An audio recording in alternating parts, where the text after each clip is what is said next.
Okay,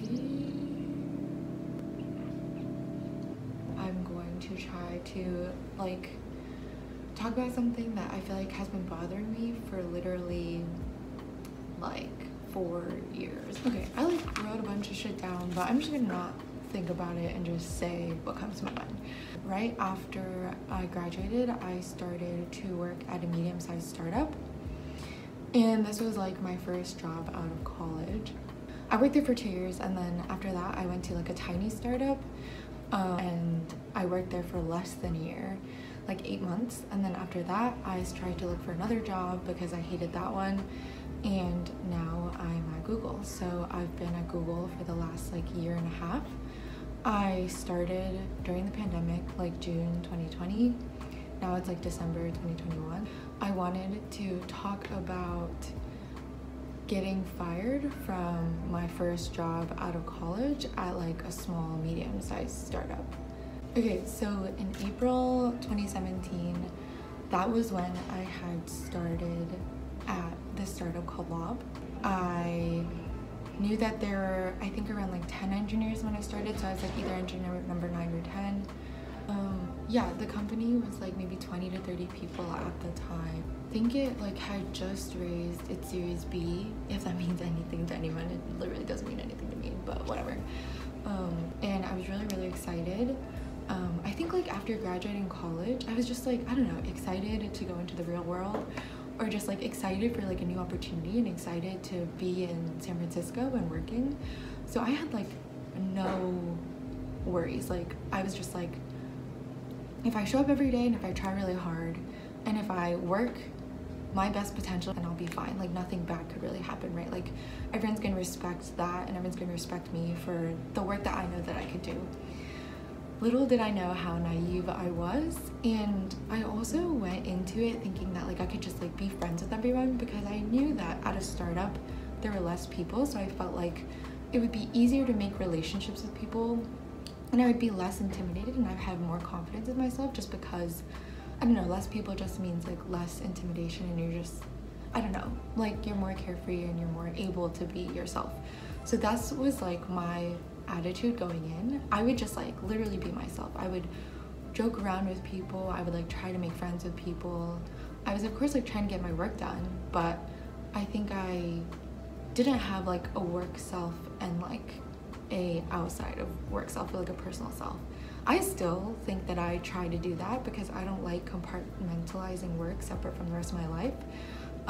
But I think just being someone new to industry and just fresh out of college, just being really excited, I think to an extreme was happy-go-lucky, just did whatever I wanted, said whatever I wanted, really. I obviously had a filter, but I really was my true self, as if I were interacting with my friends. That was how I would interact with people at work. Okay, this is a tangent, but I feel what really hurt me probably was the fact that I was so comfortable just being myself around people.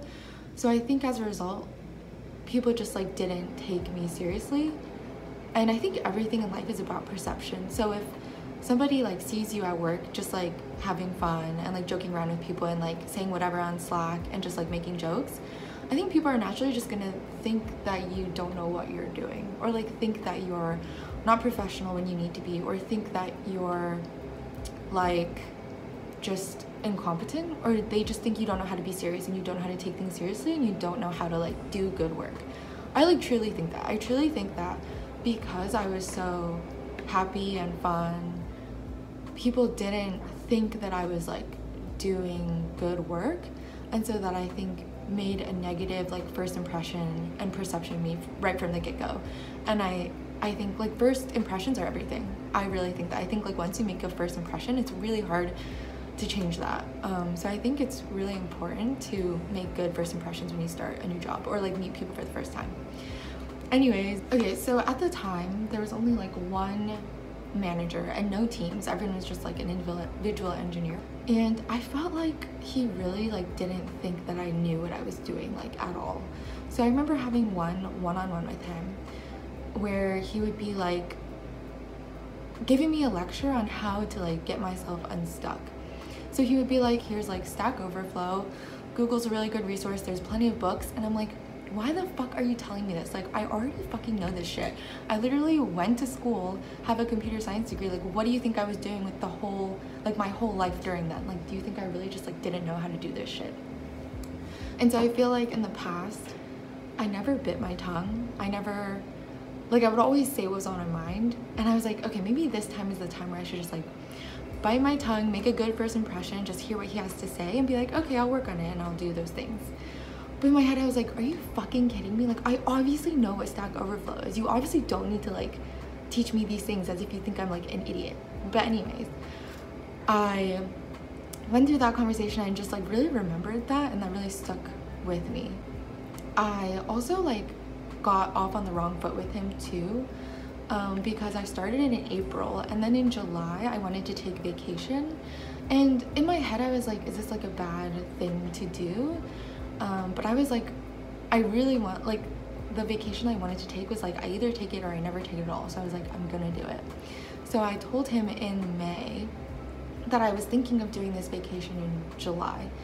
So I didn't think people normally like took vacation right after they started work, but as I got older I realized like a shit ton of people will just join and then leave for like a month-long vacation, and I'm like, who the fuck do you think you are? I guess like these people have established that they're good engineers, or that they're like worthwhile, of value I guess to the company. So I guess like they're just like, they know that they're gonna make an investment with this person, so even though they like have vacation from the beginning, they're still like worthy of their time in the long run, if that makes sense. But anyways, like I told my manager at the time, Raph, I told him and I warned him, and I was like, I'm gonna do this vacation, but it doesn't mean like it's only a week long. And I thought he would just be like, oh yeah, it's fine, because like they really value work-life balance. Turned out it wasn't fine. I think people like him are just really in the like grind mentality, like don't take vacation, like you should always be working. No, I'm like, what the fuck is wrong with you? So I was just like, oh well, I can't cancel it, I can't refund anything, so I just like went.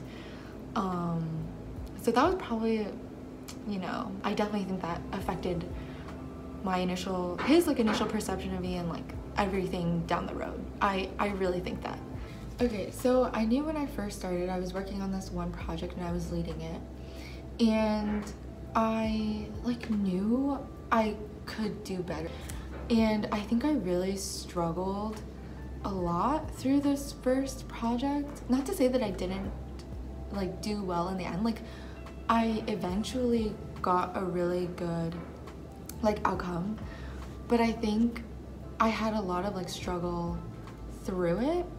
I think from my perspective at the time, I really thought that I was doing fine. I think it was like obvious that I was trying my best. So basically almost a year later, we did like a performance review, and this was like one of the first ones that this company had done. So I went through the process, and then I was given like a 2 rating. So out of 5, 3 is like meets expectations and 2 is like below, like you're not meeting expectations and you need improvement. And at the time I was like, shit, like what was I really doing wrong? I think the feedback that I got was that I maybe like asked for help too soon. Maybe I just also like wasn't technically where I needed to be. And again, at the time I was like, okay, I guess that's fair, sure, I can do better. And let me speak about it in retrospect, but in retrospect I do think that was a fair assessment. And what happened was, like at the end of the conversation where your manager tells you how you're doing, he was like, well, lab might not be a good fit for you, so we're gonna put you on a performance improvement plan, which is often called PIP, like PIP. And I was told that I needed to get better within like a date, like the next few weeks. And if I wasn't showing progress, then I would basically be fired. And this would happen right before my first year mark. And that's significant because after your first year, you usually like vest all of like the stock or whatever that you get, or like there's some like vest cliff. I don't know what the fuck that means, but like there's some like schedule where it's really important to make it to your first year, because then you get some sort of like stake at the company or some sort of equity, whatever, stock, RSUs, I don't fucking know.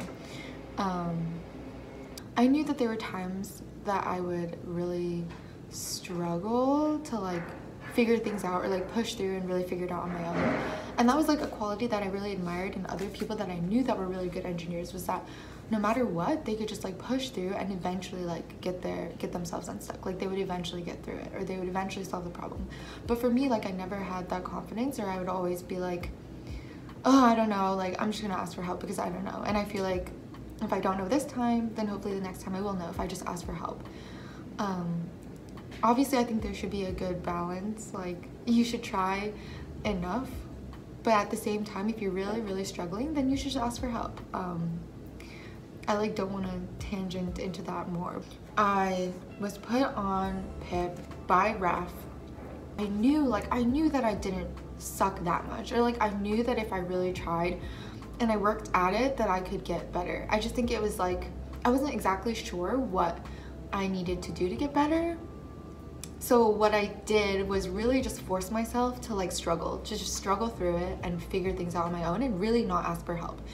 And if I really did need to ask for help, I would just like ask my friends at the company. I wouldn't ask like anyone else on my team or anyone else above me. And eventually I knew that I was doing fine. I knew I was doing well, and I got off of it. So I was like, I don't know, just super proud of myself. And then also just like, I was glad that I hit this milestone and I didn't have to like search for another job, because it would have been like devastating to be like fired, already feel like you're an incompetent engineer, get fired, and then have to like look for another job. Okay, I know this is like a lot of build up, but I feel like all of the details that I'm saying really matter. But I'm only like literally halfway done, maybe like a third of the way done of telling this story.